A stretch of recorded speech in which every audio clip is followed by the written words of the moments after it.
Assalamu alaikum. Welcome back. Welcome back to our channel.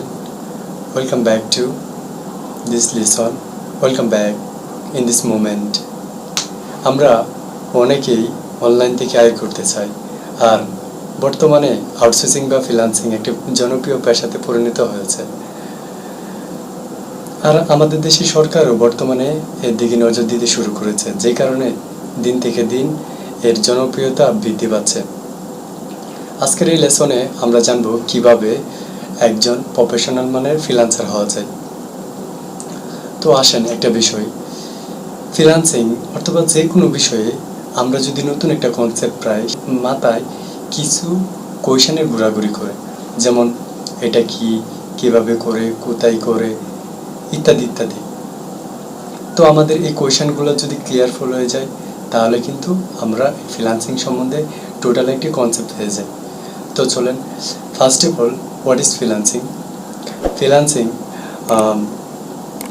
Freelancing হচ্ছে একটা মুক্ত পেশা, যেখানে আপনি কোনো অফিসের বা কোনো ব্যক্তির হয়ে কাজ না করে নিজের ইচ্ছা অনুযায়ী নির্দিষ্ট সীমারেখার বাউন্ডারি বাইরে সারা বিশ্বের সাথে তাল মিলিয়ে কাজ করাকে ফ্রিল্যান্সিং বলা হয়।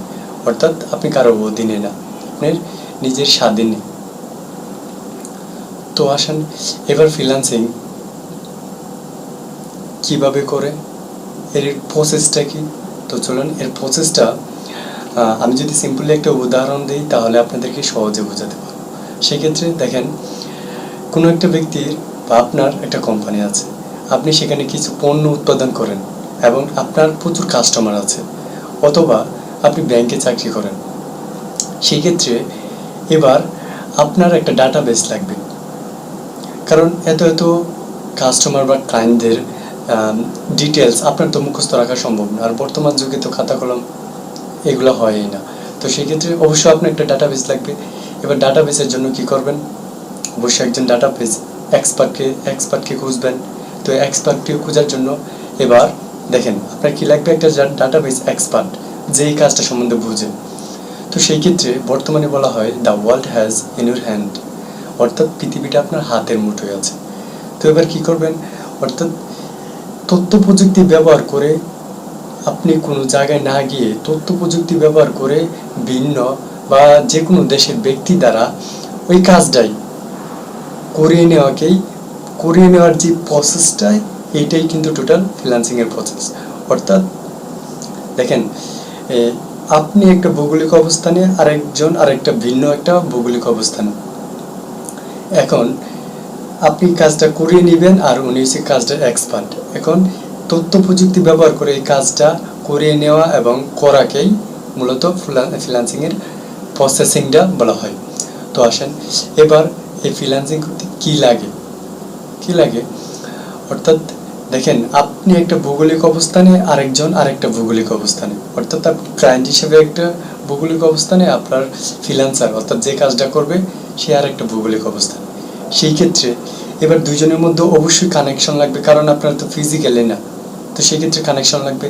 এই জন্য সেক্ষেত্রে আপনার একটা মোটামুটি একটা ল্যাপটপ আর একটা কম্পিউটার অথবা এবং এর পাশাপাশি ইন্টারনেট কানেকশনটা, এই মোটামুটি এই দুই তিনটে ডিভাইস, আবার নেট কানেকশনটা যদি আপনার থাকে, আপনি ইজিলিতে করতে পারেন। এবার আসেন যে হ্যাঁ, বুঝলাম ফ্রিল্যান্সিং কিভাবে করে, এবার কি লাগে, দেন নেক্সট টাইম আসলে এটা কোথায় করে। দেখেন এবার একটা কোয়েশ্চন। তো দেখেন, আপনি সারা পৃথিবীতে তো কত কোটি কোটি মানুষ আছে এবং সবাই তো ইন্টারনেট ব্যবহার করে। তো আপনি যে একজন ফ্রিল্যান্সার বা আপনি যে একটা ক্লায়েন্ট, আরেকজন যে এই ডাটাবেস এক্সপার্ট, ওকে কীভাবে ফাইন্ড আউট করবেন? তো সেই ক্ষেত্রে কিছু আমাদের মার্কেট প্লেস আছে, যেগুলোর মাধ্যমে আমরা ওই ফ্রিল্যান্সার বা ওই ক্লায়েন্টের কাছ থেকে কাজগুলো নিয়ে থাকি।